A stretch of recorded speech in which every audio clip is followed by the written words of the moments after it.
Bonjour et bienvenue à la séance sur l'équilibre du travail avec la vie d'une maladie rénale chronique. N'oubliez pas que toute information partagée n'est pas destinée comme conseil médical. Veuillez voir votre médecin pour votre situation personnelle. Maintenant, la session. Naviguer dans les exigences du travail tout en gérant les complexités de l'insuffisance rénale chronique ou IRC présente des défis uniques, mais ça peut également mener à une profonde croissance professionnelle et personnelle. Au cours de cette séance, Louise, Samuel, Adam, Marceline partageront leur parcours et expérience avec leur maladie. Chaque panéliste partagera ses antécédents, son parcours personnel, son expérience d'emploi et de travail, les défis qu'ils ont rencontrés en milieu de travail, les réussites, stratégies d'adaptation, soutien en milieu de travail et la défense de ses droits. Et on conclura par des réflexions et des conseils pour les autres. Donc, nous allons commencer avec Louise. Bonjour, je m'appelle Louise Laviolette. Moi, j'ai une maladie polykystique rénale. Comme c'est une maladie héréditaire, on s'en est rendu compte à un moment donné dans les années 80 dans ma famille parce que mon père s'est retrouvé soudainement en insuffisance rénale terminale, mais rapide. Ils l'ont immédiatement mis en dialyse. Et à ce moment-là, on n'avait jamais entendu parler de ça. C'était au tout début des années 80. Heureusement, il y avait la fondation parce que ça a été le seul endroit où je pouvais avoir des informations pour savoir c'était quoi cette maladie-là. Et qu'on a appris évidemment que c'était héréditaire, donc il fallait faire attention. À ce moment-là, moi, j'avais un médecin de famille. Mon médecin de famille m'a dit, écoutez, tant qu'il n'y a rien d'anormal dans vos prises de sang, parce que je voyais quand même à toutes les années, on ne s'inquiète pas, on commence rien. À un moment donné, effectivement, il y a eu des irrégularités. Donc, j'ai été tout de suite référée en néphrologie à l'hôpital Saint-Luc parce que le CHUM n'existait pas encore à ce moment-là. Donc, à l'hôpital Saint-Luc. Et là, j'ai été suivie en néphro pendant beaucoup d'années, là, je dirais. Oh mon Dieu, ça, c'était comme vers 85 à peu près, au moins 5-6 ans là, avant que ça bouge plus. Et là, quand ça a commencé à bouger un petit peu plus, on m'a envoyé toujours à Saint-Luc en protection rénale. Et là, en protection rénale, c'est là qu'on a pris vraiment mon destin en main. C'est-à-dire qu'on a fait tout ce qu'on pouvait faire pour retarder le plus possible le moment fatidique où il faudrait choisir puis faire de la dialyse. Donc, on a parlé, évidemment, on a beaucoup fait attention à la pression artérielle, le potassium, en tout cas, tout ça, tout gérer ça. Ce qui a fait que ça m'a amené très loin. Moi, pendant ce temps-là, ce que je faisais, c'est que j'avais mis sur pied une maison d'hébergement pour femmes en difficulté, donc des femmes en violence conjugale. Et j'avoue qu'il n'y avait aucun enjeu là, jusqu'à ce que j'arrive à la dialyse. Mais entre-temps, j'avais changé d'emploi parce qu'à un moment donné, malgré tout, mon corps il avançait dans la maladie, puis j'étais un peu plus fatiguée. Donc, malgré tout, j'avais comme besoin de prendre du recul par rapport à mon travail parce que c'était très, très prenant. Tous les problèmes des femmes, c'était vraiment difficile à accompagner j'allais dire des patients, mais accompagner des femmes à ce moment-là. Donc, j'ai eu une opportunité. J'ai des amis qui ont ouvert un commerce de détail qui était lié aux arts, en tout cas au milieu culturel. Et ils m'ont demandé d'aller travailler avec elles. Donc, je suis allée travailler avec elles, ce qui fait que c'était des amis en plus. Donc, j'ai jamais eu de problème là, à dire demain, je ne peux pas travailler parce que j'ai un rendez-vous à l'hôpital, etc., etc. Donc, ça, pour moi, ça a été super facile. Il est arrivé un moment donné où il fallait choisir la dialyse. Moi, j'ai choisi de faire de la dialyse péritodéale sur cycleur, donc de nuit. À ce moment-là, je trouvais, puis je ferais le même choix aujourd'hui, que c'était le meilleur choix pour moi. Parce que au niveau du travail, il n'y avait pas beaucoup d'implication, en fait. Dans le sens où moi j'ai commencé ma dialyse en septembre 2009. Et comme je me dialysais la nuit, c'est sûr que le matin, quand je me levais, j'étais super en forme. J'étais, comme je disais tout le temps, je suis toute propre, toute nettoyée. Donc, j'étais vraiment, vraiment très, très en forme. J'allais au travail, tout se passait très bien. Je n'avais pas d'enjeu, mais aucun enjeu là, à ce niveau-là. Évidemment qu'à la fin de la journée, j'étais un peu plus fatiguée, je me fatiguais plus vite, mais ça ne m'empêchait pas. J'avais une vie sociale très, très, très riche aussi à ce moment-là. Et le soir, souvent, j'avais des trucs, mais quand arrivait le temps de me brancher, ça, c'est important. Euh, Ce que je dirais, c'est que à un moment donné, comme je vous dis, il n'y avait pas d'enjeu au niveau de mon travail parce que je pouvais vraiment gérer mes congés quand j'en avais besoin et c'était simple. Donc, j'ai été très chanceuse à ce niveau-là. Par ailleurs, j'ai décidé d'arrêter de travailler en fait en septembre 2009. Ouais, septembre, non, non, non, oui, en septembre 2012. En septembre 2012, pardon. En septembre 2012, parce que là, j'étais vraiment fatiguée. Et encore une fois, avec mes employeurs, ça s'est réglé bien, bien, bien comme il faut, au meilleur, en fait, pour moi. Je ne devrais peut-être pas le dire s'il y a des, des gens du gouvernement qui sont à l'écoute, mais on m'a fait comme si mon poste avait été coupé, donc ce qui fait que j'ai eu droit quand même à de l'assurance chômage pour quelques temps.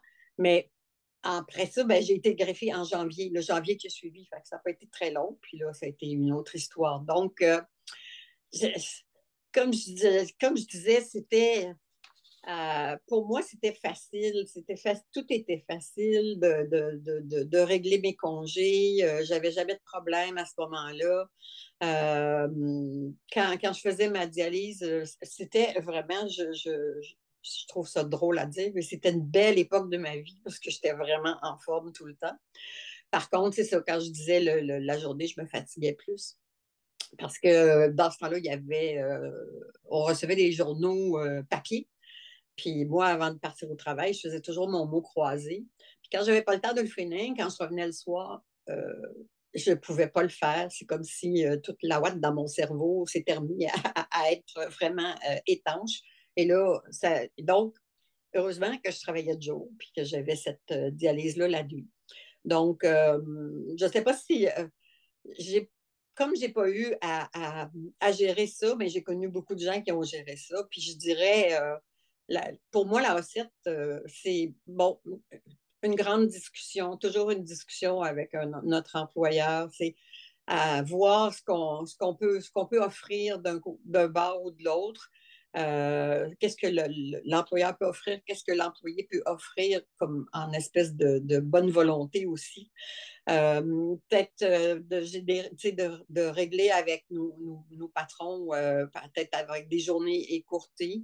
Ou maintenant, après pandémie, ben, il y a toujours la possibilité du télétravail. Puis je pense que quand c'est possible, je pense que ça peut être intéressant pour pouvoir gérer justement la vie avec la dialyse, si on veut, avec avec le travail. Voilà. Ça, c'est mon expérience à moi. Donc bonjour, moi je m'appelle Samuel Veillette. Moi en fait j'ai été hospitalisé parce que je me sentais vraiment pas bien en novembre 2014. Puis à peu près deux semaines après, le début décembre, bon, j'ai été diagnostiqué avec l'insuffisance rénale terminale. Donc ça a été quand même assez rapide et une grosse surprise pour moi. Puis ben, au début, on me parlait de la dialyse dans un horizon d'à peu près un an, mais finalement, au mois de janvier 2015, là, donc un mois plus tard, on m'a annoncé que je commençais la dialyse immédiatement parce que mes reins avaient encore beaucoup chuté. Et à ce moment-là, moi, ce que j'ai arrêté de travailler pour un certain temps. Mais pour quand même essayer d'aider mes collègues, puis tout ça, moi, je m'étais acheté un ordinateur portable, puis je faisais de l'hémodialyse à l'hôpital. Donc, pendant mes dialyses, je travaillais un petit peu.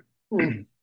Puis, ça a été quand même une grosse adaptation, puis ça a pris un certain temps avant que je sois capable de retourner travailler pour vrai. Fait que, c'est ça. Je faisais un petit peu de travail quand je pouvais soit de jour à la maison ou le soir durant mes dialyses. Je faisais de l'hémodialyse parce que mon père est en train de faire les examens pour pouvoir me donner un rein, donc on savait que ça serait probablement assez court comme période de dialyse, ce qui m'avait parlé un peu de la péritonéale, mais ça n'a pas été ça n'a pas été retenu à cause du temps que ça prend pour installer le cathéter puis tout ça.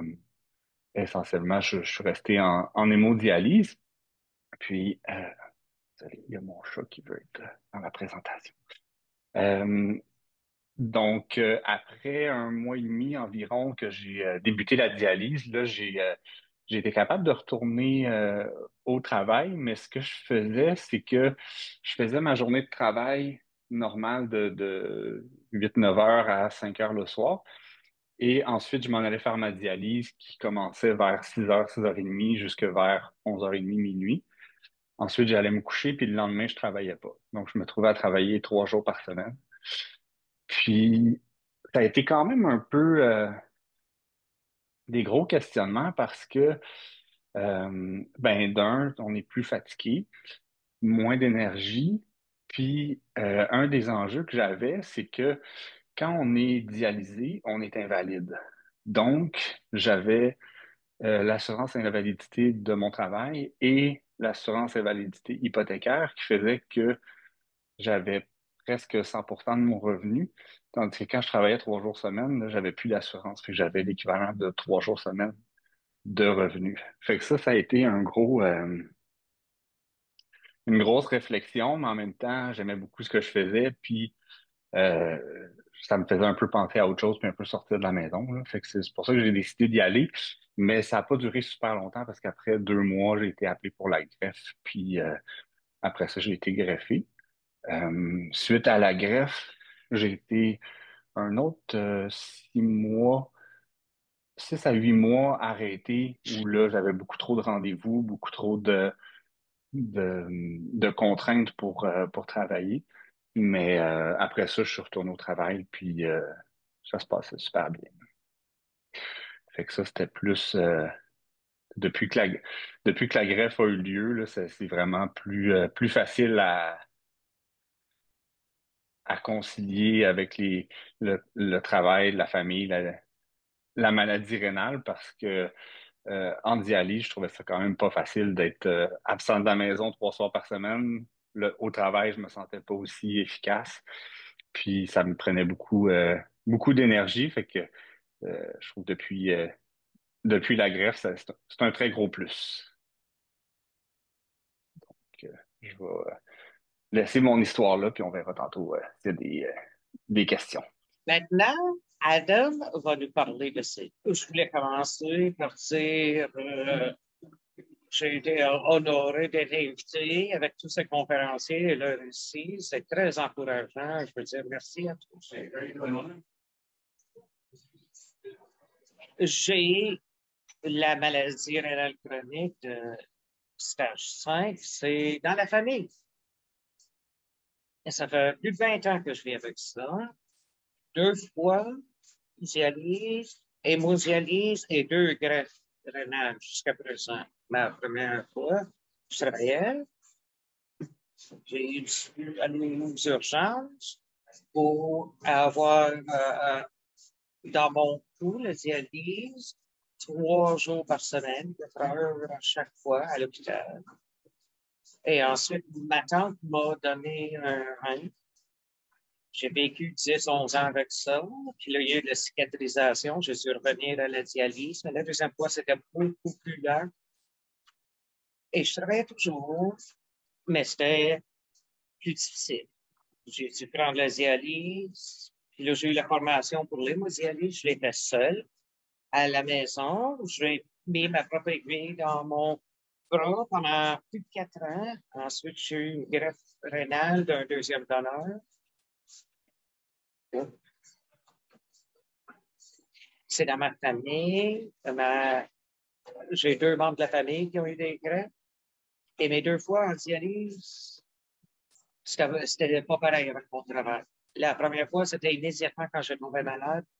Et Mon travail m'a pas pardonné ma maladie, donc ils m'ont mis à pied. Et puis ensuite, après la grève, j'ai obtenu un emploi du gouvernement dans la construction, des machines, l'électricité, tout ça.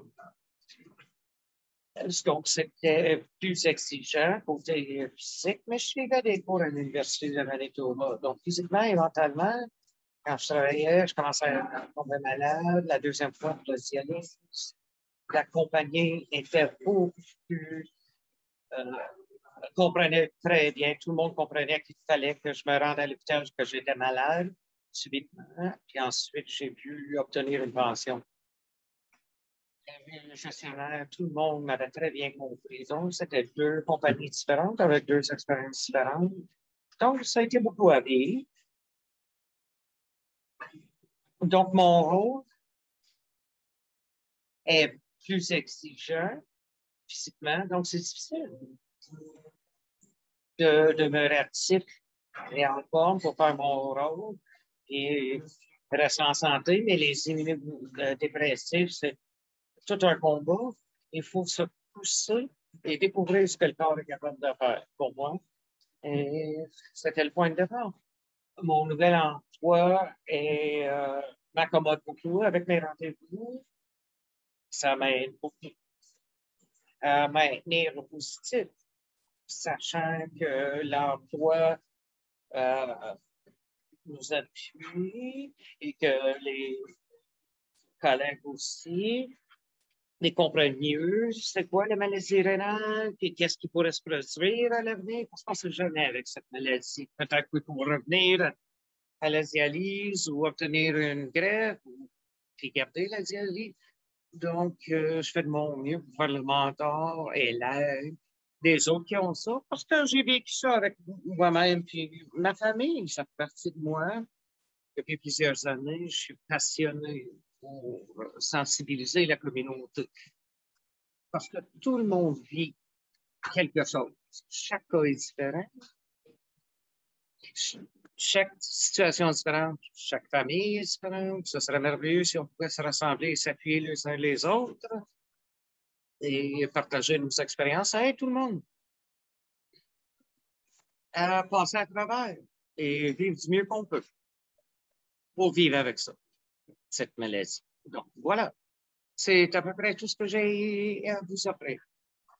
Merci d'avoir partagé vos expériences avec nous. Notre dernier conférencier est Marceline et j'aimerais donner la parole à Marceline.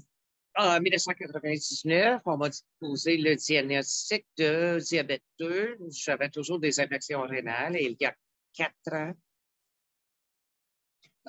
ils m'ont dit que mes reins étaient insuffisants. Ils m'ont commencé une médication pour aider ce problème. Ça a pris plus d'1 an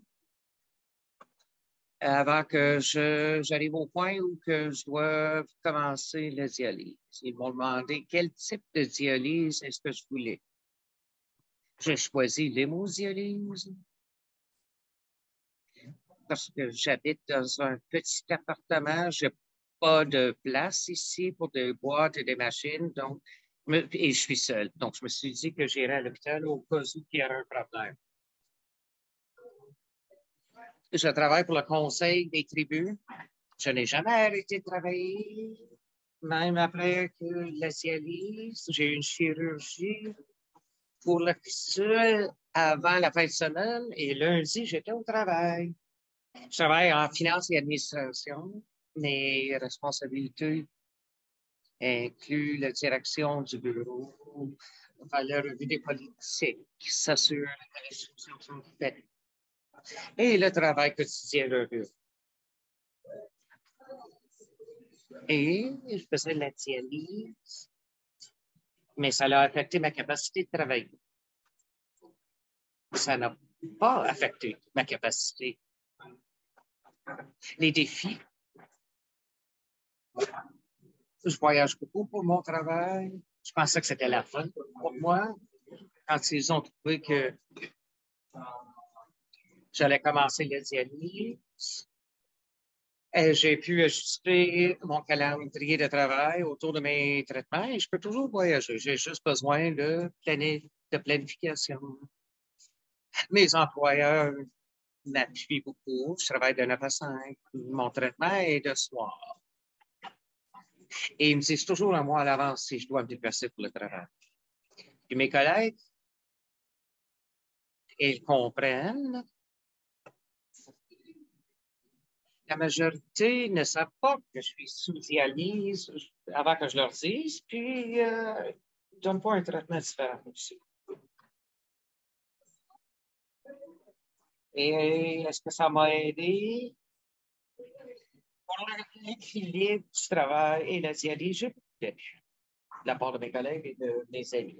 Tout ce que je fais, c'est que je fais une petite promenade à pied après mon traitement. Sinon, je me lève la nuit avec des crampes. Je continue à être active. Je joue des sports l'été. À chaque chance que j'ai pour aller marcher, je le fais. Mes employeurs, quand ils ont découvert que j'étais malade, j'ai dit à mon employeur que je travaillerais aussi longtemps que possible. Et ils m'ont donné beaucoup de soutien.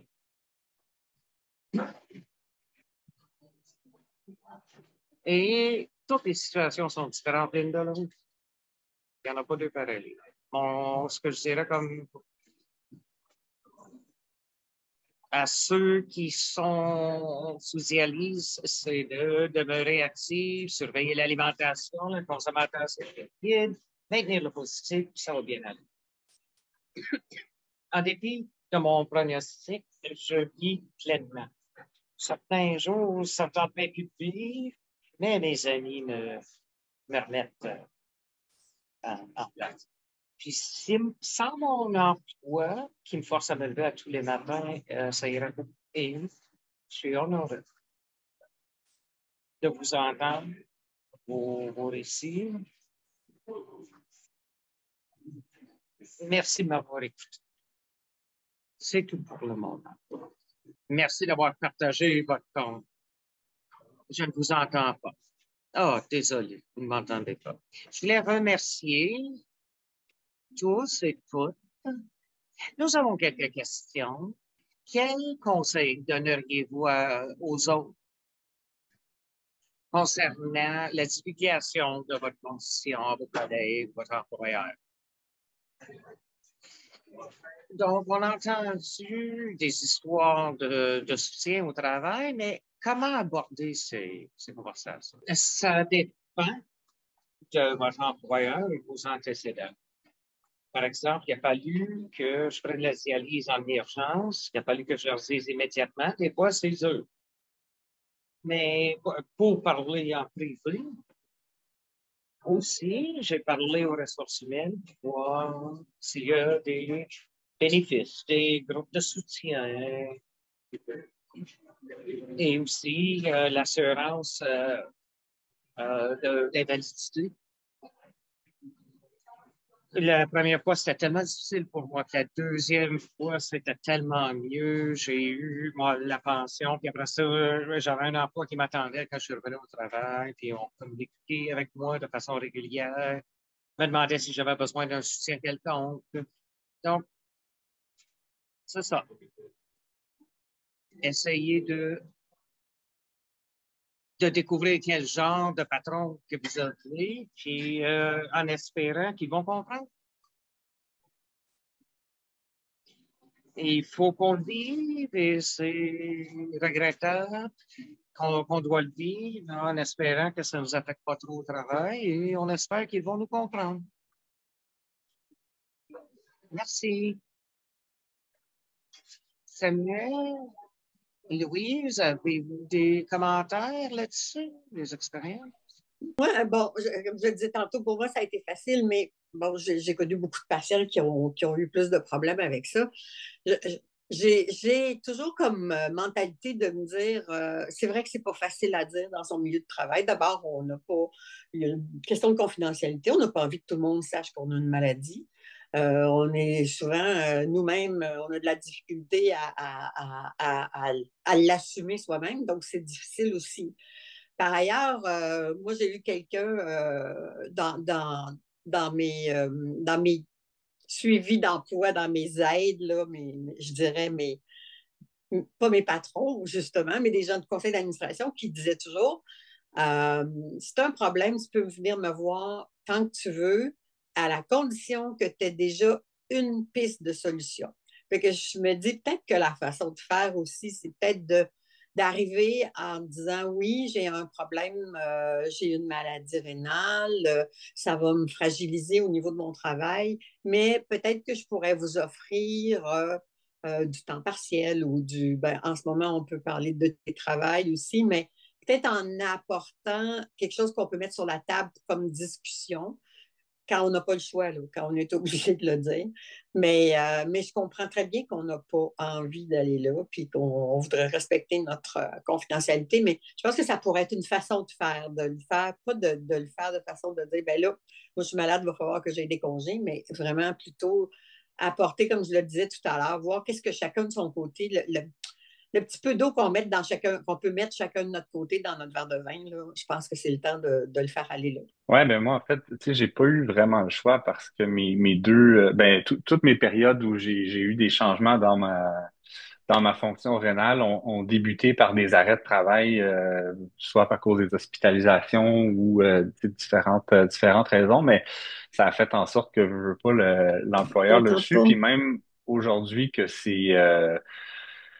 sais, que je suis greffé puis que ça paraît beaucoup moins, mais j'en parle quand même beaucoup pour comme je suis immunosupprimé, je suis quand même plus sensible, donc j'essaie d'en parler pour que les gens autour de moi soient plus à l'écoute, plus attentifs si justement sont malades ou ils ont côtoyé quelqu'un de malade dernièrement, ben qu'ils puissent m'avertir puis se tenir un petit peu plus loin puis tout ça. Puis de façon générale, c'est quand même super bien perçu. Puis j'ai jamais eu de soucis à cause de ça. Fait que c'est plus la période où j'avais plus de rendez-vous puis tout ça, tu sais, c'est sûr que ça a été peut-être la période où ça a été un peu plus conflictuel avec mon employeur parce que je m'absentais souvent, mais en même temps, justement, j'avais pas le choix d'aller à l'hôpital le jour pour mes rendez-vous de suivi et tout. Fait que c'était pas comme une option que j'avais de leur dire ou pas parce que j'avais des rendez-vous Moi, c'est assez. brillant de diriger certaines questions vers elle également. Une des choses que j'aimerais aborder ensuite, c'est concernant le fait de rester en santé, d'être capable de se sentir suffisamment bien pour travailler. On a entendu parler qu'il fallait rester actif, on en a parlé un peu, mais est-ce qu'il y a d'autres conseils que vous souhaiteriez apporter afin d'expliquer aux gens de quelle façon est-ce qu'on peut avoir du succès en continuant de travailler pendant la dialyse ou après une greffe? Ouais, ben, je peux embarquer tout de suite là-dessus. En fait, tu sais, moi, ça a été d'arrêter de faire du temps plein pour un certain temps, justement, parce que sinon, j'étais trop fatigué puis ça fonctionnait pas bien, là. Fait que pendant que j'étais en dialyse, je travaillais que 3 jours semaine parce que sinon, j'étais trop brûlé. Fait que ça a été beaucoup ça ma façon de réussir à garder l'énergie. Puis sinon, ben, c'est ça, dépendamment un peu de son énergie, d'essayer de bouger puis de se tenir en forme quand même le plus possible pour garder notre corps actif puis rester le plus possible en santé.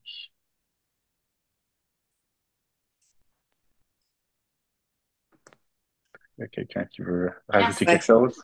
Oui, ben moi, en fait, je pense que reste active, oui, je vais le dire au féminin, m'excuse, mais rester active, c'était très important. Donc, un minimum même d'exercice physique, c'est souvent que la marche.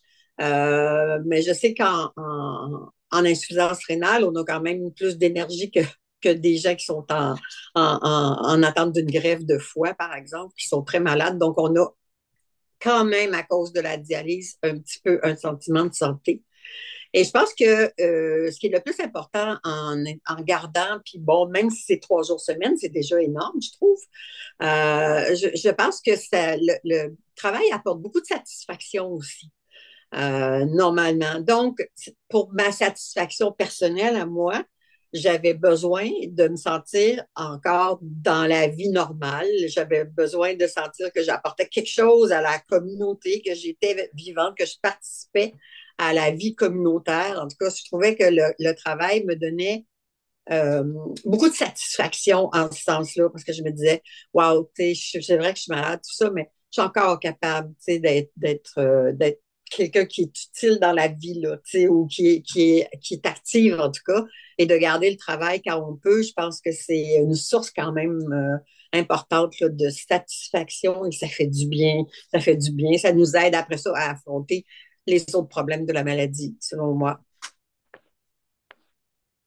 Merci beaucoup. Merci Anything that you beaucoup would de like bons to add? conseils. Marceline, vous souhaitez ajouter quelque chose? Dans mon expérience, quand je vais à mes traitements, c'est à ce moment-là que je dors. Et ensuite, j'ai plus d'énergie après. Après un bon nettoyage, certaines personnes me disent qu'ils sont fatigués après le traitement, mais il faut bien connaître son corps et savoir quelles sont nos limites parce que parfois, ils ne disent rien. Quand ils font le travail, ils laissent les gens, laissent les infirmiers et les infirmières faire ce qu'ils veulent. Mais moi, je le dis, ah, mais j'ai bu tant d'eau et c'est comme ça que vous pouvez prendre. Ou si j'ai perdu du poids, je dis, ah, ben, vous pouvez en prendre un peu plus ou ça dépend comment je vois. Et si ma pression artérielle baisse, ou se trouve à un certain niveau, quand je sais qu'ils en ont pris beaucoup, bien là, il faut bien connaître son corps et de cette façon, on peut informer les infirmiers et les infirmières. Moi, c'est comme ça que j'ai géré la situation. Et j'essaie de marcher un peu chaque jour, pas quelque chose de trop lourd, mais juste un petit peu, juste pour faire bouger la circulation un peu. Et je vois beaucoup de personnes qui font de la dialyse, ils perdent leurs membres parce qu'ils ne sont pas suffisamment actifs. Ouais. Alors, on fait ce que l'on peut, hein? Oui, en sachant, en se connaissant bien, en gardant un bon équilibre. Ça, c'est un thème commun. Est-ce qu'il y a d'autres commentaires, Adam? Oui, je suis totalement d'accord. Les situations sont différentes. Il faut écouter son corps. Et c'était super de faire la dialyse à la maison parce que je pouvais le faire 4 fois par semaine pendant 4 heures. Alors, j'étais davantage capable de faire ce que je voulais faire et pouvais faire la dialyse au moment qui était opportun pour moi ou si j'avais trop de liquide, je pouvais m'ajouter. Et j'ai toujours été très actif et pour moi, ça fonctionne bien parce que il faut être capable d'évacuer, d'être à un endroit où est-ce qu'on n'est pas à l'hôpital 3, 4 jours par semaine. Il faut quelque chose pour se garder en bon état d'esprit, changer les idées et de rester actif. Moi, j'étais capable de m'entraîner, même si je faisais de la dialyse 2 fois. Et je m'entraîne. J'ai reçu une greffe et j'essaie d'aider les gens en ce sens également. Et il y a des journées et des moments où est-ce qu'on va dormir pendant 3 jours, on a des nausées et les gens ont différentes expériences. Parfois, on se retrouve à l'hôpital trop long, mais il faut être actif et de rester garder un esprit positif et essayer de passer du temps avec des amis ou de faire du bénévolat ou d'aider les gens ou essayer de trouver quelque chose, se centrer sur le positif et se changer les esprits parce que on ne sera jamais une personne normale. Peut-être qu'il y a des moments où est-ce qu'on sera plus en santé ou d'autres moments c'est un peu différent, mais il faut rester positif, garder un esprit positif, être actif, écouter notre corps et faire ce qui est possible. C'est très inspirant d'avoir des idées, de garder les idées positives. Il y a des hauts et des bas et c'est un très bon conseil pour tout le monde qui écoute aujourd'hui. Alors, on va regarder une autre question concernant votre point de vue concernant le travail. Est-ce que vos aspirations professionnelles ont changé? Comment Est-ce que vous avez géré tout ça? Est-ce qu'il y a eu des changements en ce sens-là? Moi, je dirais que pour moi, après la deuxième greffe qui a eu lieu il y a un peu plus d'un an, je prends des cours à l'université pour être avancé au travail afin d'avoir un emploi qui sera plus approprié pour mon emploi du temps et aussi au cas où si j'ai besoin de faire de la dialyse à nouveau. Et mon épouse et moi, on aime voyager. C'est très difficile de voyager avec des enfants quand on fait de la dialyse. Alors, on veut voyager le plus possible et on reste actif, on veut rester jeune et capable de réaliser ces projets-là et d'avoir la meilleure vie possible afin de nous aider à nous sentir mieux et d'être plus positif et d'aimer la vie le plus possible. Merci beaucoup. D'autres idées? Comment est-ce que votre carrière professionnelle a changé dans ce parcours?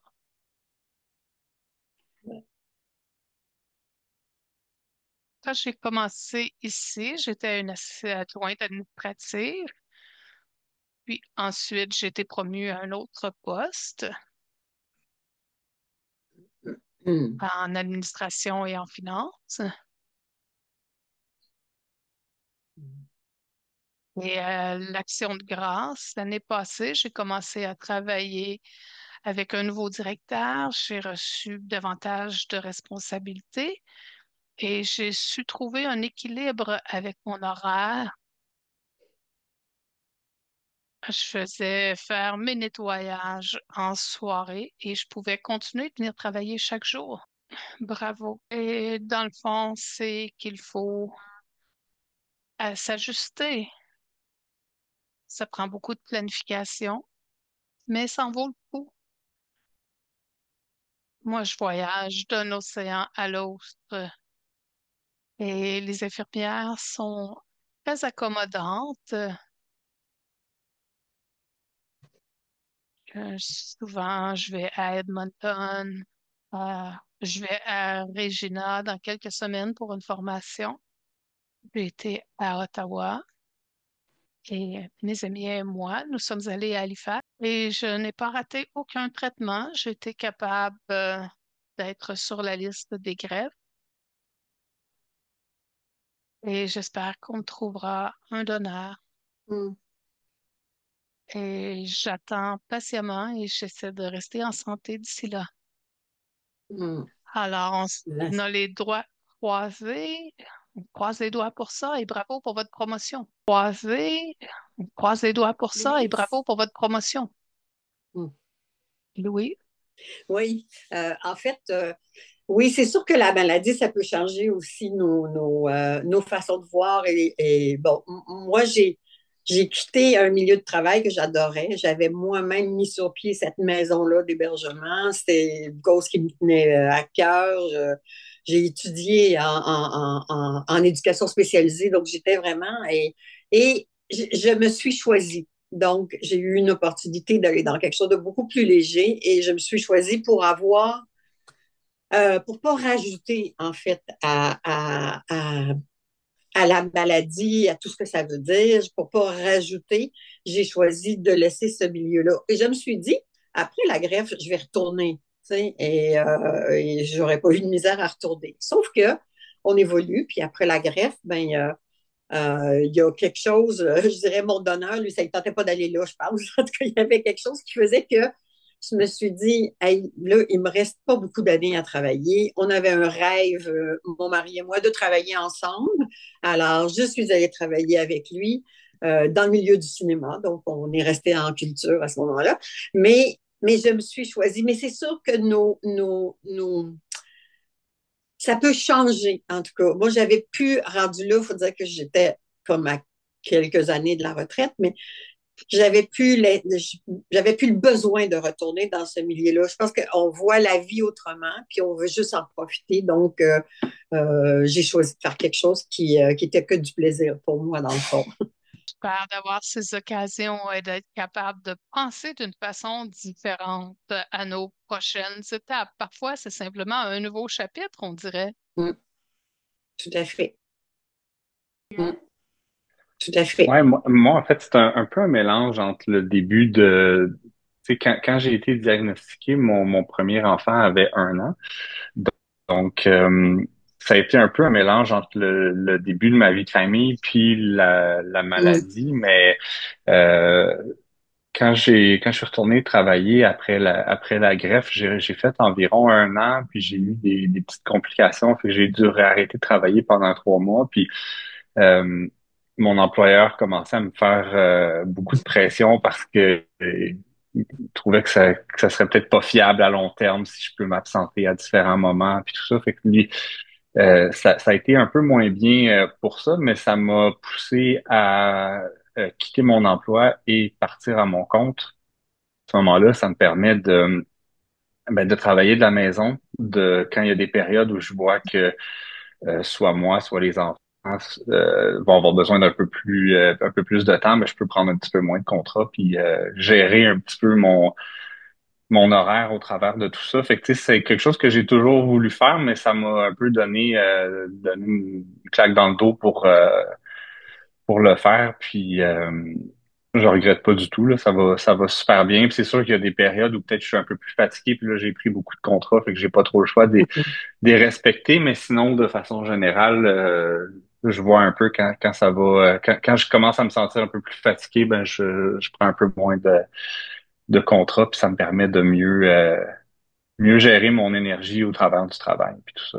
Fait que- mais comme je disais, c'est sûr que ça a un lien aussi avec la vie de famille, là, mais c'est un peu les deux qui sont arrivés en même temps. mm, mm. Mhm. Ça a Let's permis de bien merger ça. mhm. Yep. We On commence à manquer de temps, alors ce que je souhaiterais faire avant que l'on termine, c'est de laisser la parole à chacun, de dire un mot de la fin.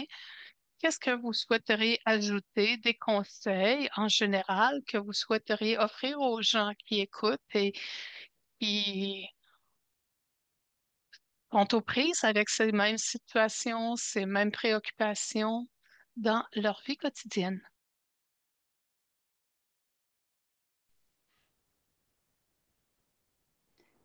Ben, moi, j'aurais envie de dire à tout le monde euh, de s'écouter un peu. On est malade, on dépend de beaucoup de choses. Alors, forcément, on a tendance à s'oublier, puis on a juste à, à, à vivre là, la fatigue et à endurer, hein, à endurer. Donc, de s'écouter un peu, de se faire un petit plaisir au moins à chaque jour. Des fois, c'est pas grand-chose, c'est de prendre 15 minutes pour lire un bouquin, c'est de prendre n'importe quoi, mais de se faire un petit plaisir, puis toujours de chercher qu'est-ce qui pourrait nous aider, nous sortir de ça. Et surtout, ben, je dirais parler avec des gens, parler avec des amis, parler avec votre famille, mais parler. Dites ce que vous vivez, puis allez chercher les ressources. Il y a quand même Mhm. des endroits où on peut aller chercher des informations, où on peut, avec les médecins, on peut avoir aussi beaucoup comprendre ce qui arrive. Mais il faut parler, il faut demander, il faut pas juste subir ce qui nous arrive. Alors, il faut sortir de notre coquille. Mais surtout, mhm. je dis, pensez à vous, faites-vous un petit plaisir au moins chaque jour. I think that's wonderful advice for all of us. Oui, oui, tout à fait, Ça, pour tout c'est le un monde. super bon conseil pour tout le monde. Marceline? Marceline, un mot de la fin pour les gens qui nous écoutent aujourd'hui? Oui, ça va aussi. Je pense que votre parcours est très important et inspirant. Merci de l'avoir partagé avec nous. Adam ou Samuel? Oui, je dirais que vous n'êtes jamais seul dans cette bataille.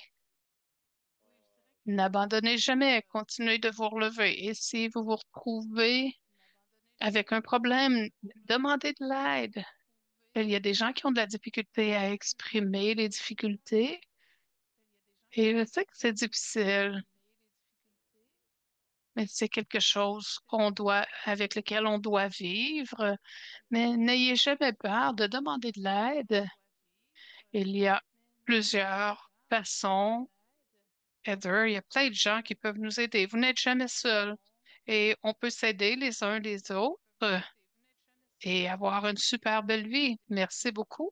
Des mots de la fin, Samuel? Beaucoup été dit, mais quand même que chaque personne réagit différemment, puis de s'écouter, puis de voir ce qu'on peut donner, mais tu sais, ça apporte beaucoup de travailler, mais en même temps, faut pas que la vie devienne que Mm. le travail et la maladie. Tu sais, faut se garder de la place pour autre chose. Puis malheureusement, ben, on peut pas couper dans les traitements et dans les inconvénients de la maladie. Fait que des fois, on est mieux de couper un peu dans le travail pour être capable de bien profiter du reste de la vie puis de pouvoir avoir une vie finalement là. Fait que tu sais, si on est capable, tant mieux, on y va. Puis si on sent qu'on est plus fatigué, plus limité, ben faut se donner la permission de ralentir un peu puis d'y aller avec ce qu'on est capable. Alors, à ce moment-ci, j'aimerais remercier tous les panélistes pour avoir partagé votre expérience et je vous remercie pour votre courage et votre générosité pour votre partage aujourd'hui.